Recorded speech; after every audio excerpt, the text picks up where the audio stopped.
वट सावित्री व्रत की आप सभी को हार्दिक शुभकामनाएं।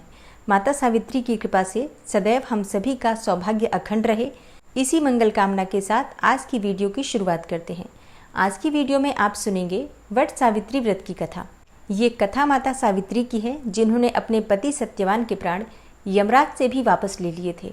और वो दिन था ज्येष्ठ मास की अमावस्या तिथि। तभी से ज्येष्ठ मास की अमावस्या तिथि पर वट सावित्री का व्रत धारण किया जाता है और वट वृक्ष की पूजा आराधना की जाती है। पौराणिक मान्यताओं के अनुसार आज के दिन वट वृक्ष की पूजा करने से मनवांछित फलों की प्राप्ति होती है, अखंड सौभाग्य, सुख, समृद्धि और संतान की प्राप्ति होती है। इसलिए इस व्रत को सौभाग्यवती महिलाएं निर्जल रहकर धारण करती हैं और वट वृक्ष की पूजा करती हैं। वट सावित्री व्रत की पौराणिक कथा के अनुसार भद्र देश के एक राजा थे, जिनका नाम अश्वपति था। भद्र देश के राजा अश्वपति के कोई संतान नहीं थी। उन्होंने संतान की प्राप्ति के लिए मंत्रोच्चारण के साथ प्रतिदिन 1,00,000 आहुतियाँ दी। 18 वर्षों तक यह क्रम जारी रहा। इसके बाद सावित्री देवी ने प्रकट होकर वर दिया। सावित्री देवी ने कहा कि हे राजन, मैं तुझ पर अत्यंत प्रसन्न हूँ और तुझे एक तपस्वी कन्या होने का वरदान देती हूँ। सावित्री देवी की कृपा से कुछ समय के बाद एक कन्या संतति की प्राप्ति हुई, जिसका नाम सावित्री रखा गया।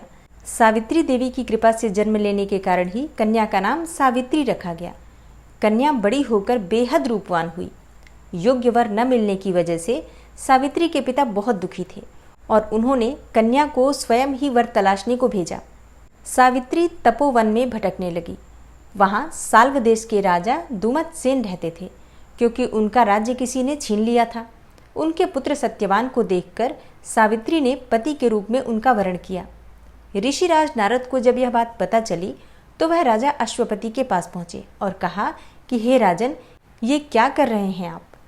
सत्यवान गुणवान है, धर्मात्मा है और बलवान भी है, पर उनकी आयु बहुत छोटी है। वह अल्पायु हैं और 1 वर्ष के बाद ही उनकी मृत्यु हो जाएगी। ऋषिराज नारद की बात सुनकर राजा अश्वपति घोर चिंता में डूब गए। सावित्री ने उनसे कारण पूछा तो राजा ने कहा, हे पुत्री, तुमने जिस राजकुमार को अपने वर के रूप में चुना है वह अल्पायु हैं। तुम्हें किसी और को अपना जीवन साथी बनाना चाहिए। इस पर सावित्री ने कहा कि हे पिताजी, आर्य कन्याएं अपना पति एक बार ही वरण करती हैं। राजा एक बार ही आज्ञा देता है और पंडित एक बार ही प्रतिज्ञा करते हैं और कन्यादान भी एक ही बार किया जाता है। सावित्री हठ करने लगी और बोली, मैं सत्यवान से ही विवाह करूंगी।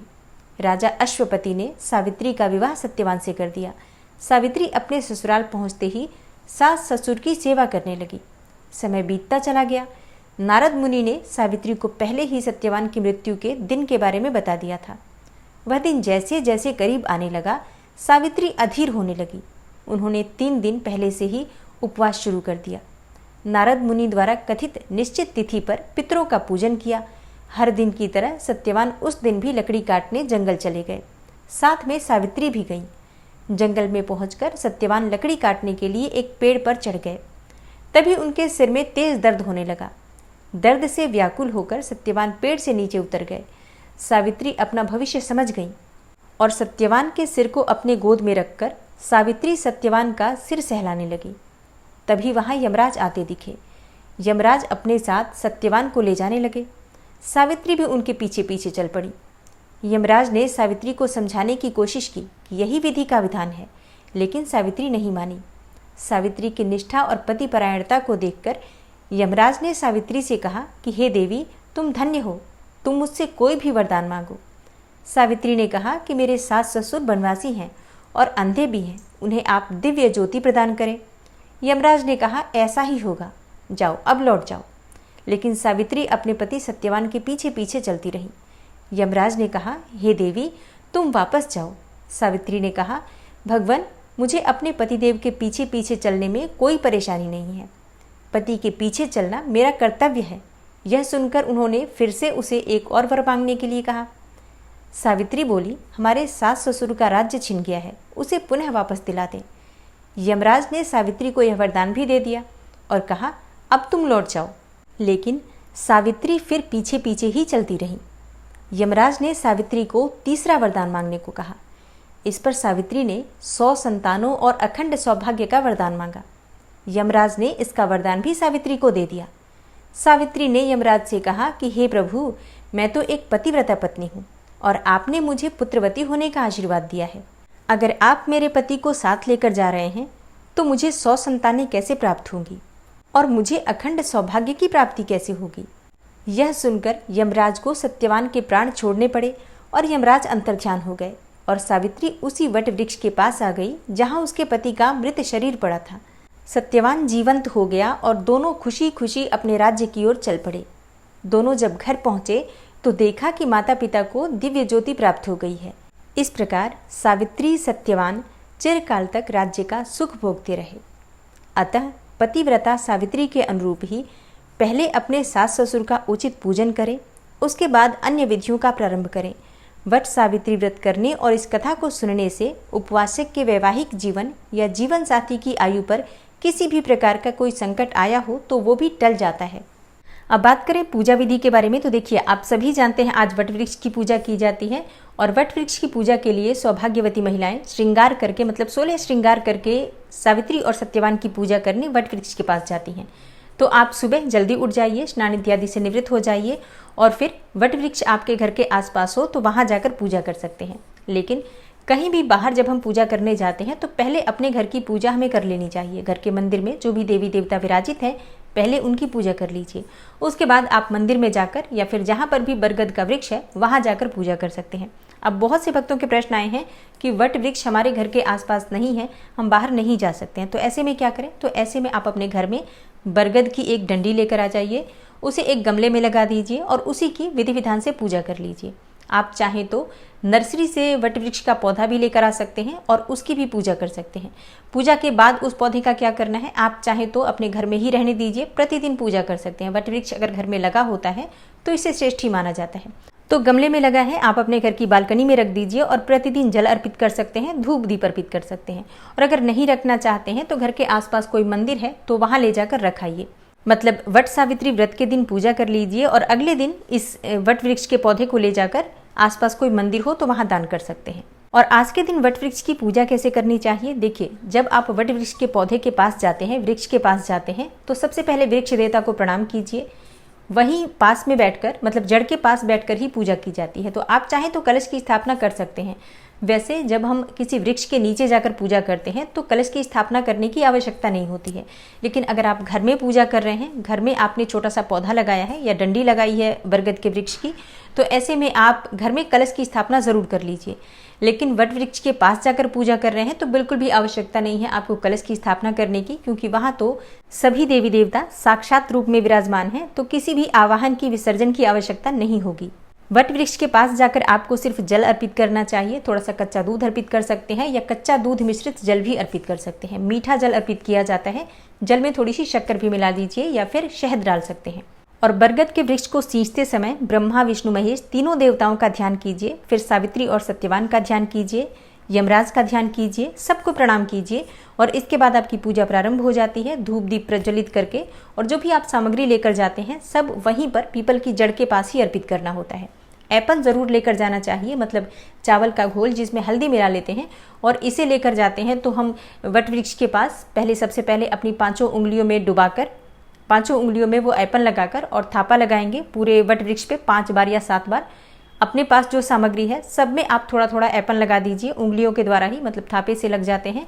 और जो पंखा लेकर जाते हैं, पंखे को भी वट वृक्ष की जड़ में अर्पित करके उसके ऊपर आपको अपनी उंगलियों से 5 बार या 7 बार निशान लगाना होता है एपन के द्वारा।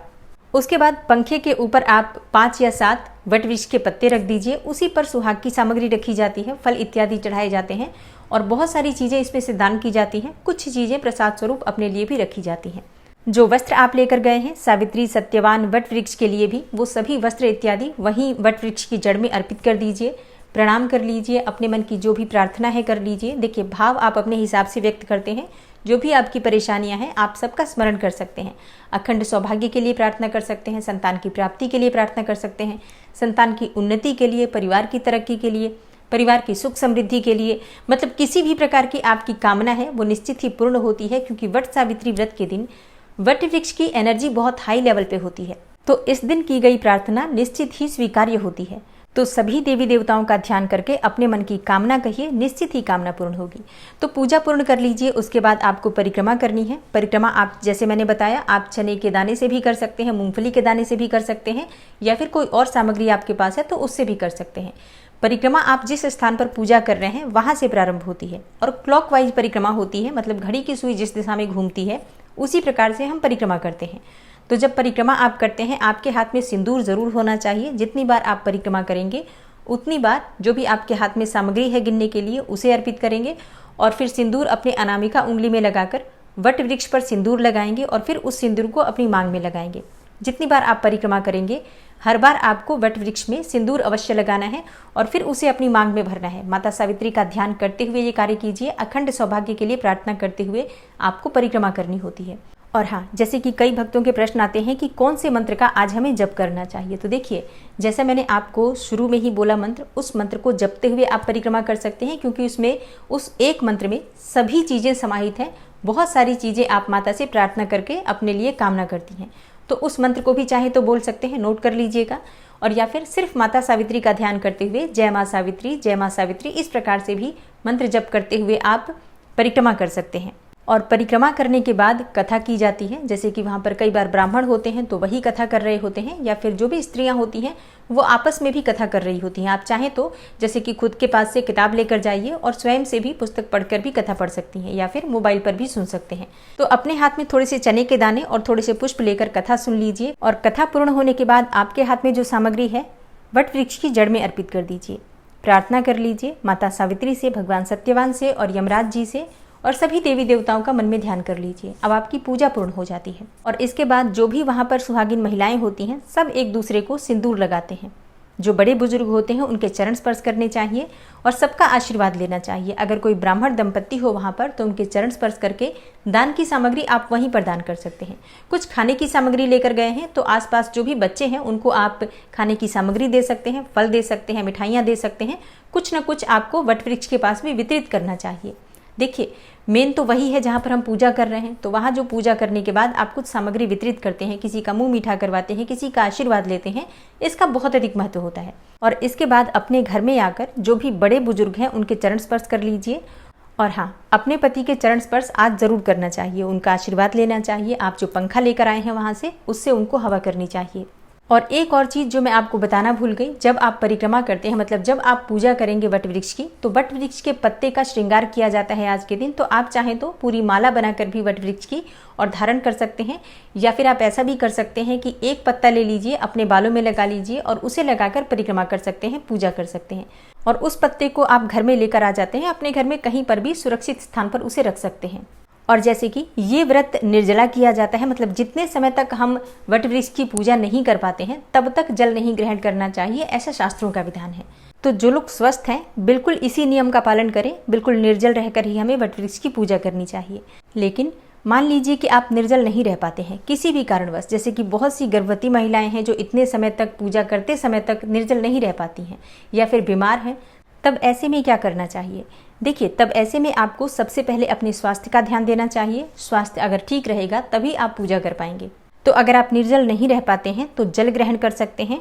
और हाँ, अगर आप कोई दवाई लेना चाहते हैं, जैसे कि बहुत से ऐसे लोग हैं जो सुबह दवाई के साथ ही अपने दिन की शुरुआत करते हैं, इस प्रकार की बीमारियां हैं उन्हें, तो वो अपनी दवाई बिल्कुल ले सकते हैं, उसके बाद पूजा कर सकते हैं।